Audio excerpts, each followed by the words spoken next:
what it looks like. But then you're also doing a lot of live streaming. Tell us a little bit about what the top 3 tips are. And if a brand is ready to enter the world of live streaming, which is what we're doing right now, give us a little bit of the inside story, buddy. When it comes down to the way I look at it is not everybody's going to know the technical side right off the bat.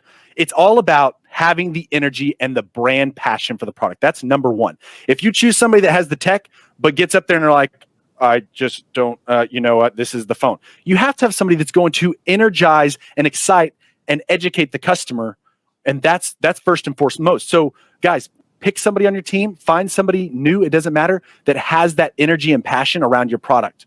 That is number one. Number two, I'd say make sure that that you give them the time if they're not super educated on all of the tech side of it. Just be like, hey, take some time, learn the products, learn how to use the cameras, learn how to live stream using the open broadcasting software. There's a lot of free stuff out there and there's a lot of paid stuff. I use the free stuff. It's easy and it works. OBS, right? That's what you're using. OBS. Yep, I use OBS, and I use right now I'm using a Panasonic Lumix camera. You can connect that to a computer using a Cam Link or several other even bigger things. That makes it to where it's easy for me to have a professional, high quality camera without breaking a budget if I needed to, right? Or you can make it even easier if a company's like, I'm not buying an $800, $1,000 camera. Guess what you have in your hand? Almost everybody. This guy will work for everybody as a webcam. So you're not having to use, like, my webcam on my gaming computer is awful, but this is amazing. I have a 108 megapixel camera. It works great. I would say that's another thing, is making sure you have the product demo stuff ready, a backdrop. Like I have my Hello Moto here. I like to use this, and just putting them in the mix of saying, go for it. I'm on Amazon.com sometimes with the show that I run, and I've actually gotten sales from me just being up there and talking about a phone. Just be like, check it out. Look what I'm doing.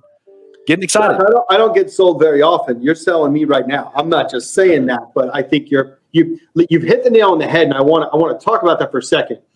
You know, people talk about people, process, and technology, right? And that's what you have to look at when you're looking to do anything innovative. Look at your people, look at your process, look at your technology.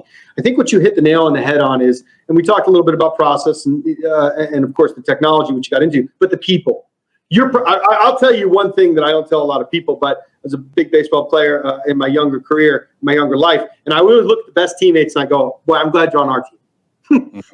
I'm glad you're on our team. I'll say that to you, Josh. I'm glad you're on our team, because I will tell you, your passion is infectious, but I think you're dead on right. If you could have the best tech, the best process, but with the wrong people, not going to work. And you're out there training, right? You use your live streaming to train field, to try to get people to do as best you can, because it's innate. You got to thank your mother for that. But some of it's innate, but you're doing your best to use this live streaming to train people to try to be this, right? Yep. That's amazing. Hundreds of people. So especially, let's say, like last week, I did a webinar with Cricket Wireless people hopped on, and, you know, I had to share with them and excite them about one of our phones, our Moto G Power. If they didn't have me, they might not be, as well as we don't have a Moto agent in every single part of the country. So it's not in some of those little smaller towns across the country. That's what I did with the Moto Van. But guess what? The Moto Van's gone. So how do we reach those smaller towns that have those stores, whatever carrier it is, to get them educated on our products? So, because all we want is to be able to say, hey, just share with them this device and how it has an up to 3-day battery on it. What other device is going to give you that? And if they don't know, then yeah, they're just gonna be like, well, just get this phone because it's what you're used to. No, we want to educate them so that they share what could be the better product for them, and they could have the best experience out there.